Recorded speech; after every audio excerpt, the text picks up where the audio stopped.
देहरादून लिए चलते मुख्यमंत्री योगी आदित्यनाथ क्या कुछ कह रहे हैं, एक बार सुनिए। उत्तराखंड के राज्यपाल गुरमत सिंह जी, यहां के लोकप्रिय युवा मुख्यमंत्री पुष्कर सिंह धामी जी, केंद्रीय मंत्रिमंडल के मेरे साथी नितिन गडकरी जी, अजय टम्टा जी, टेक्नोलॉजी के माध्यम से जुड़े उत्तर प्रदेश के मुख्यमंत्री योगी आदित्यनाथ जी,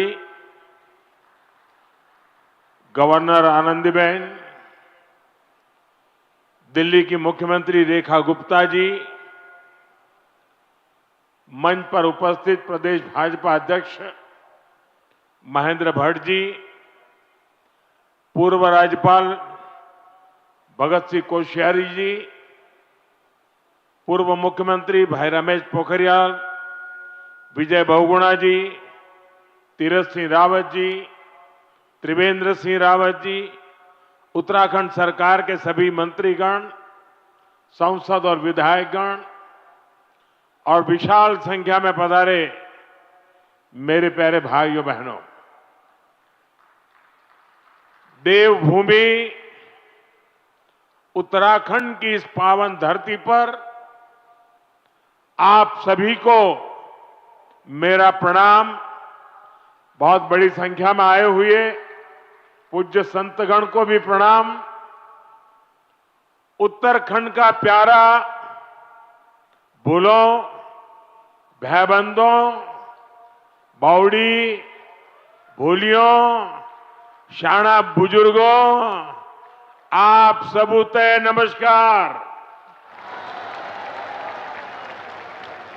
मेरो प्यारो दाजी भाई, दीदी बहनी, आमा बाबा, सबई लाई मेरो तरफ देखी ठोक दिन छो। इस कार्यक्रम से टेक्नोलॉजी के जरिए भी दिल्ली, यूपी से अनेक लोग जुड़े हैं। मैं सभी का अभिनंदन करता हूं। सबसे पहले तो मैं आप सबकी क्षमा चाहता हूं। उत्तर प्रदेश और दिल्ली के कार्यक्रम में जुड़े हुए लोगों की भी क्षमा मांगता हूं कि मुझे यहां पहुंचने में 1 घंटे से भी ज्यादा देर हो गई। सब स्थान पर लंबे समय तक आप सबको इंतजार करना पड़ा और कारण यही था, मैं निकला तो समय पर था, लेकिन करीब करीब 12 किलोमीटर का रोड शो काली मंदिर से लेकर के यहां तक, इतना उत्साह, इतना उमंग कि मेरे लिए तेज गति से गाड़ी चलाना बड़ा मुश्किल हो गया। तो धीरे धीरे लोगों को प्रणाम करते करते, जनता जनार्दन के आशीर्वाद लेते लेते यहां पहुंचने में मुझे 1 घंटे से भी ज्यादा देर हो गई और इसके लिए मैं आपकी क्षमा मांगता हूं।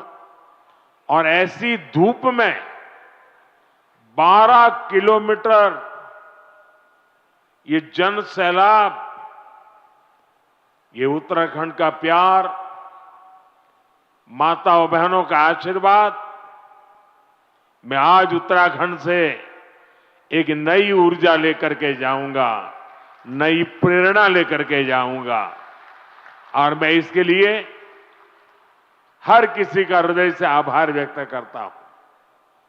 साथियों, आज देश में पर्व त्योहार की उमंग है।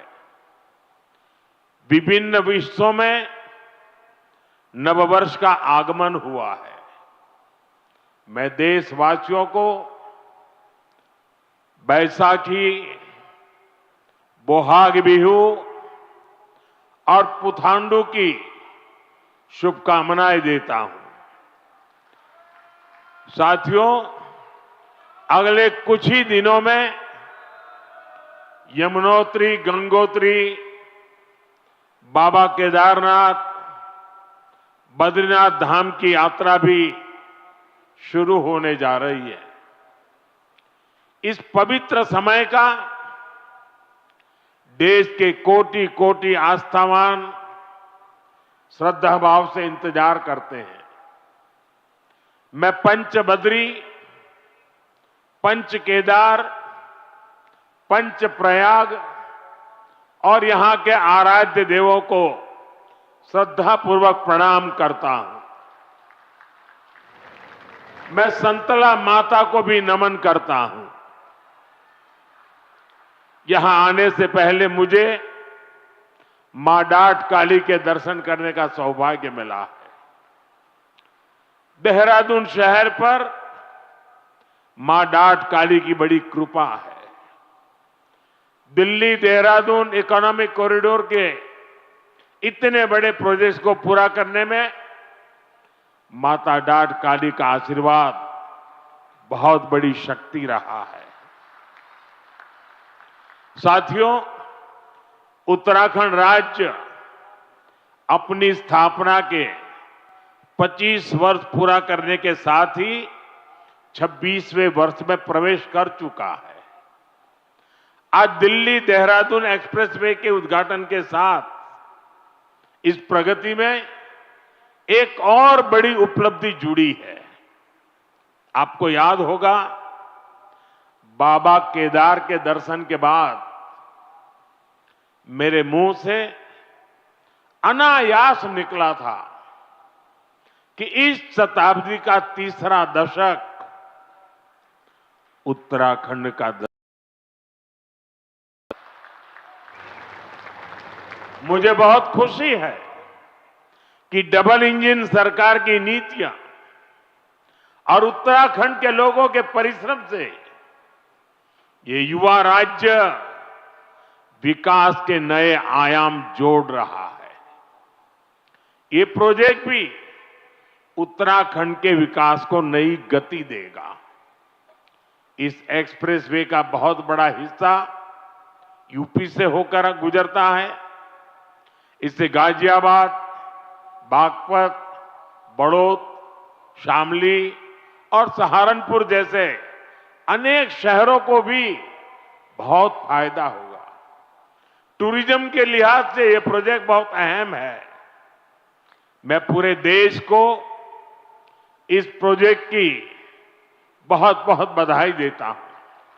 साथियों, आज डॉक्टर बाबा साहब आंबेडकर की जयंती भी है। मैं बाबा साहब को कोटि कोटि देशवासियों की ओर से श्रद्धांजलि अर्पित करता हूं। बीते दशक में हमारी सरकार ने जो नीतियां बनाई, जो निर्णय लिए, वो संविधान की गरिमा को पुनर्स्थापित करने वाले रहे हैं। आर्टिकल 370 हटने के बाद आज पूरे देश में भारत का संविधान लागू है। जिन दर्जनों जिलों में माओवाद, नक्सलवाद खत्म हुआ है, वहां भी अब संविधान की भावना के अनुरूप काम हो रहा है। देश में समान नागरिक संहिता लागू हो, यह हमारे संविधान की अपेक्षा है। उत्तराखंड ने संविधान की इस भावना को आगे बढ़कर और उस भावना को आगे बढ़ाकर पूरे देश को राह दिखाई है। साथियों, बाबा साहब का जीवन गरीबों को, वंचितों को, शोषितों को न्यायपूर्ण व्यवस्था देने के लिए समर्पित था। हमारी सरकार आज उसी भावना के साथ हर गरीब, हर वंचित को सच्चा सामाजिक न्याय देने में जुटी है। और सामाजिक न्याय का एक बहुत बड़ा माध्यम देश का संतुलित विकास है। सबको सुविधा है, सबकी समृद्धि है। इसलिए ही बाबा साहब आधुनिक इंफ्रास्ट्रक्चर की औद्योगिकरण की भरपूर वकालत करते थे। साथियों, भविष्य की दशा और दिशा क्या होगी, अक्सर लोग इसके लिए हाथ की रेखाओं को देखते हैं, दिखाते हैं। जो भविष्यवेत्ता होते हैं ना,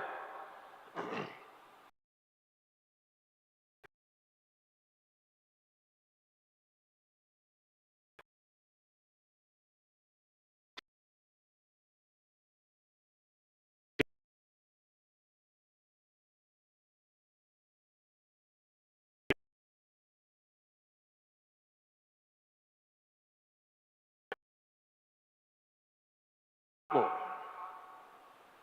इसी संदर्भ को राष्ट्र जीवन से जोड़ करके देखूं तो राष्ट्र की भाग्य रेखाएं कौन सी होती है?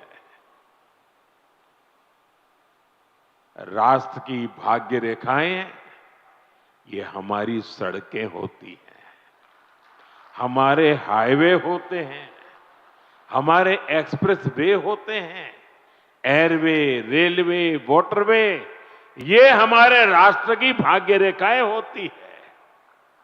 और बीते एक दशक से हमारा देश विकसित भारत बनाने के लिए विकास की ऐसी ही भाग्य रेखाओं के निर्माण में जुटा हुआ है। ये विकास की भाग्य रेखाएं सिर्फ आज की सुविधाएं नहीं है, ये आने वाली पीढ़ियों की समृद्धि की गारंटी है। और ये मोदी की भी गारंटी है।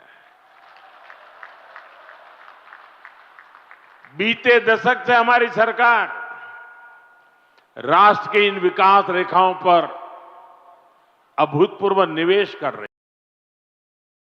आपको एक आंकड़ा देता हूं। अभी नितिन जी ने बहुत सारे आंकड़े सिर्फ उत्तराखंड से संबंधित बताए आपको। देखिए, साल 2014 तक ऐसे इन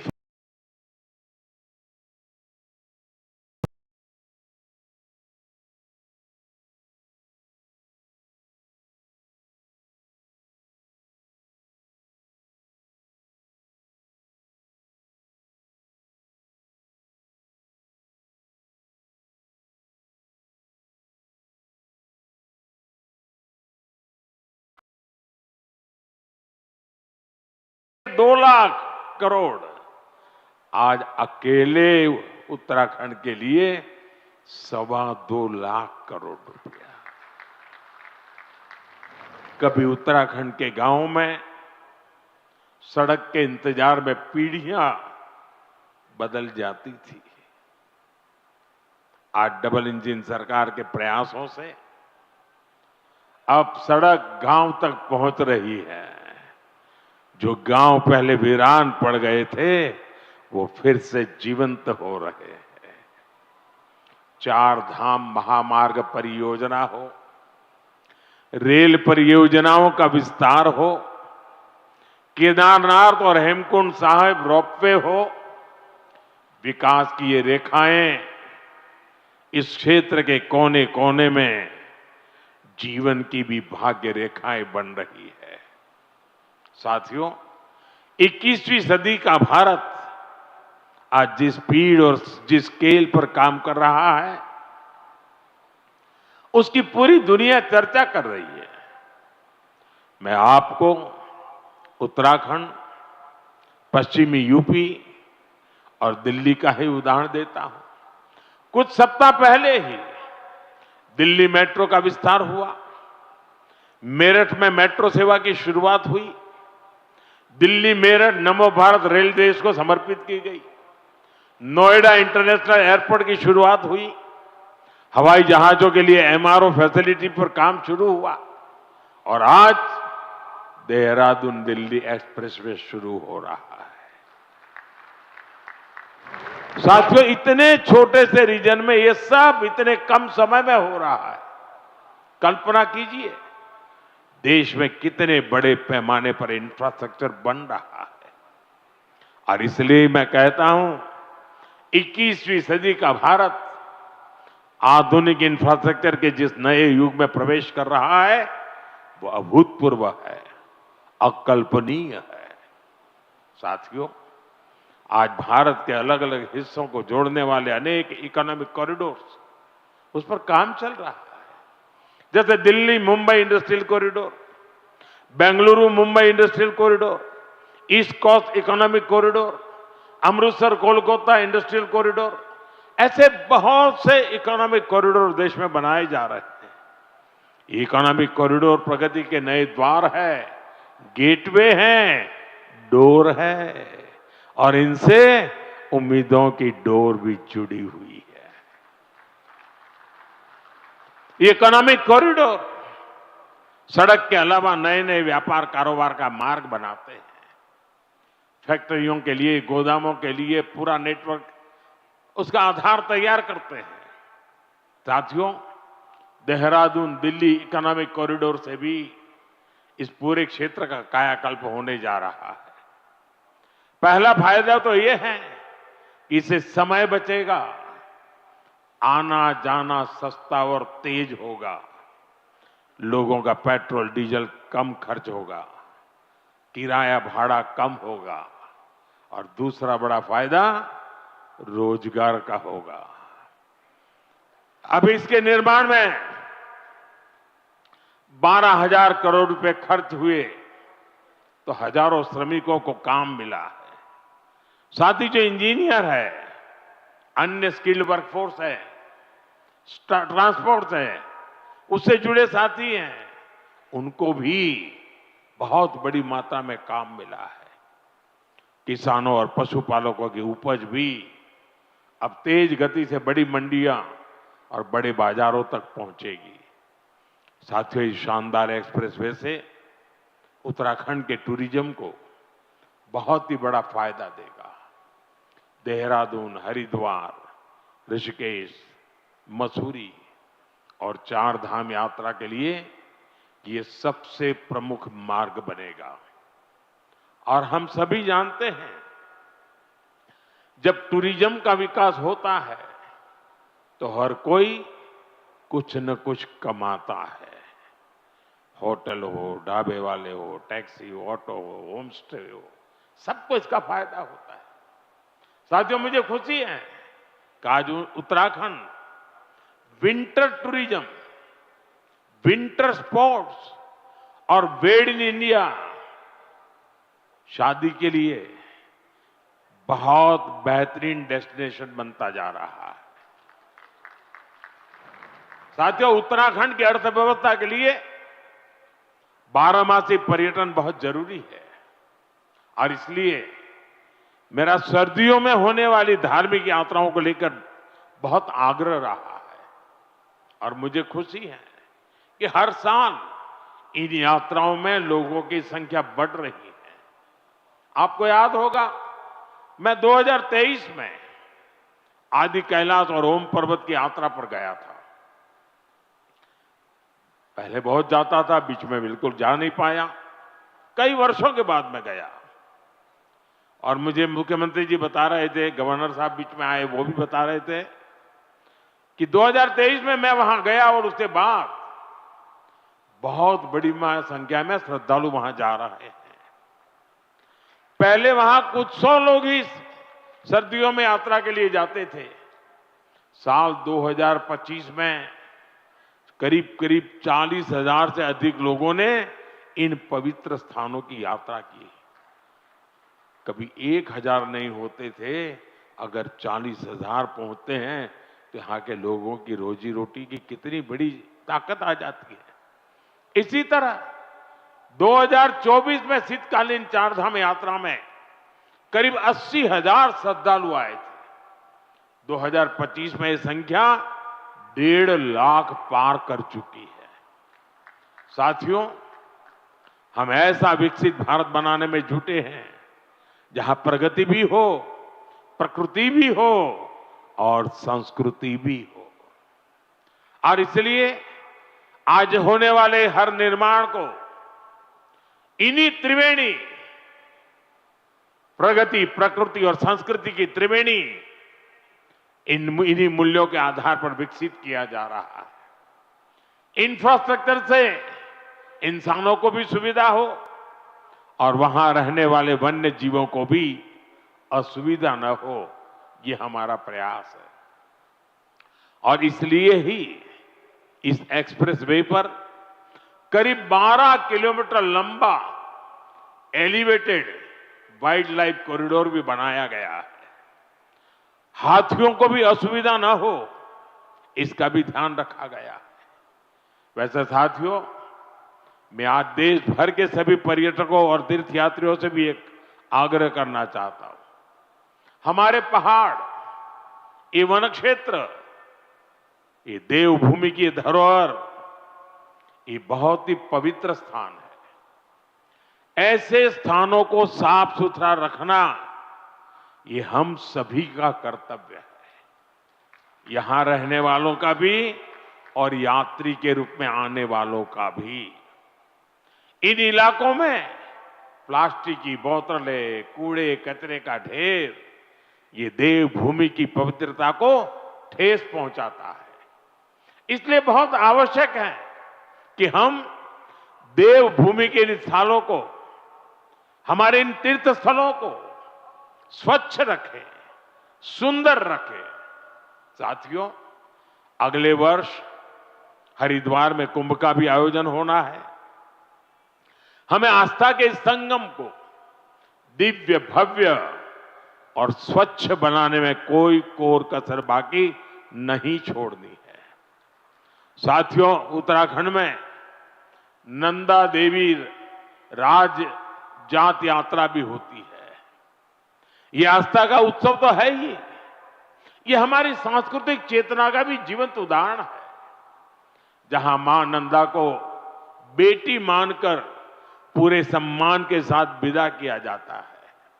इस यात्रा में बहनों बेटियों की भागीदारी इसे विशेष बनाती है।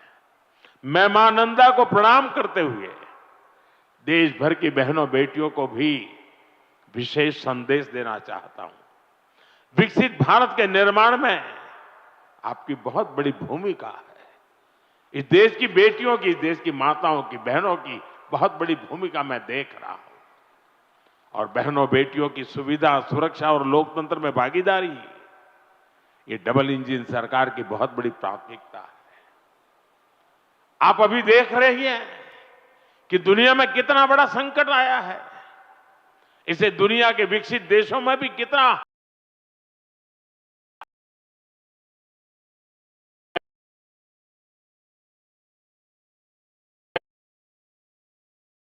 कम से कम परेशानी हो। साथियों, बहनों बेटियों की भागीदारी का एक और महत्वपूर्ण पड़ाव अब देश के सामने है। 4 दशकों के इंतजार के बाद संसद ने नारी शक्ति वंदन अधिनियम पारित किया था। इससे विधानसभा और लोकसभा में महिलाओं के लिए 33% आरक्षण तय हो गया। सभी दलों ने आगे आकर इस महत्वपूर्ण कानून को समर्थन दिया। अब महिलाओं को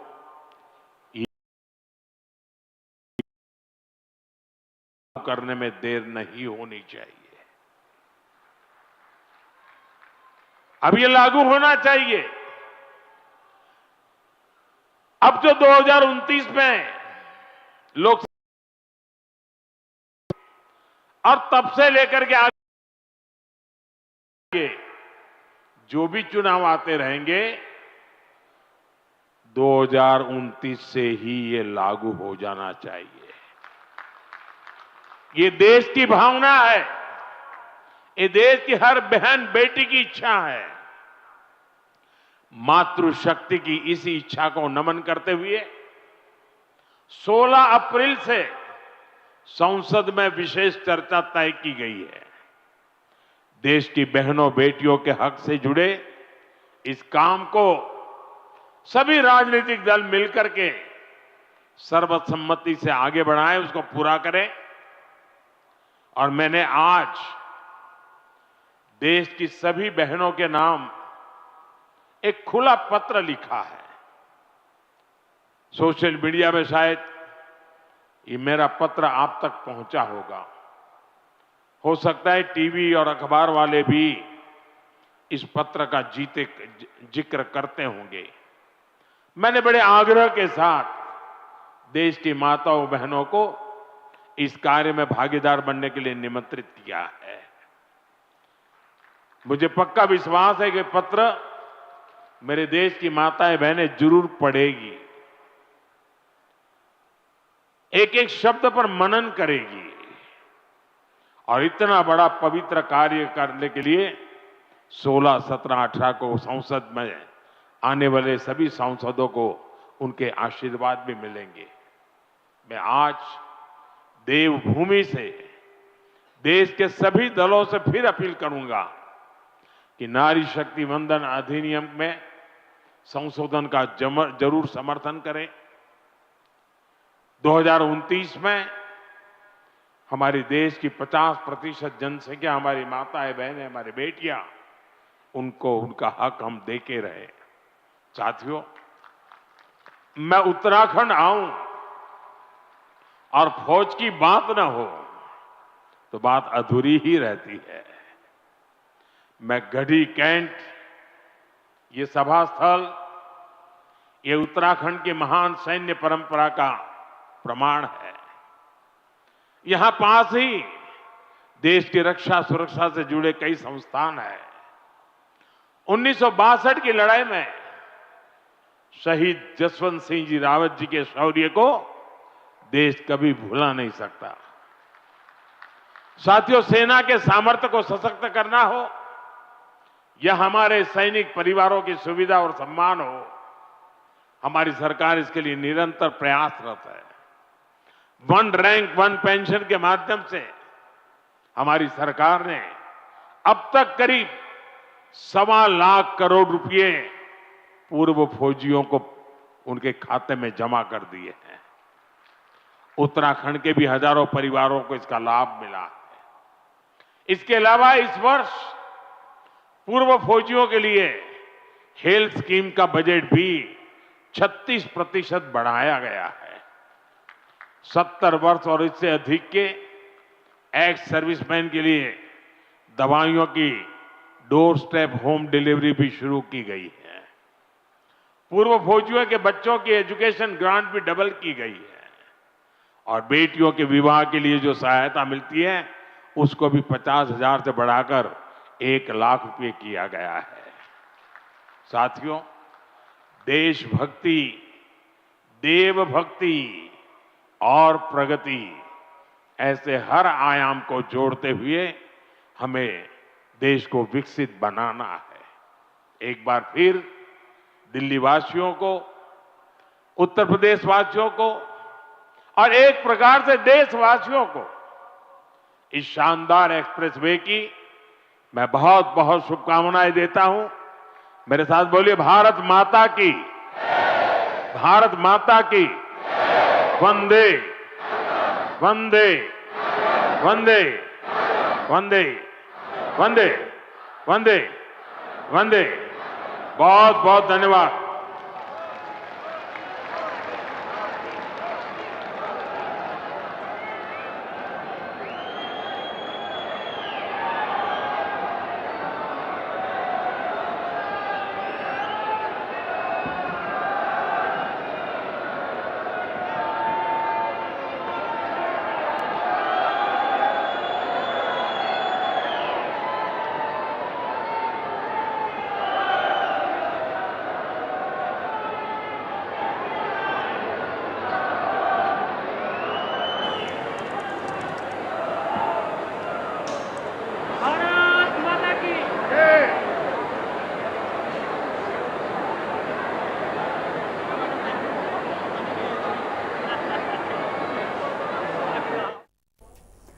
और चलिए खबरों में आगे बढ़ेंगे। बड़ी खबर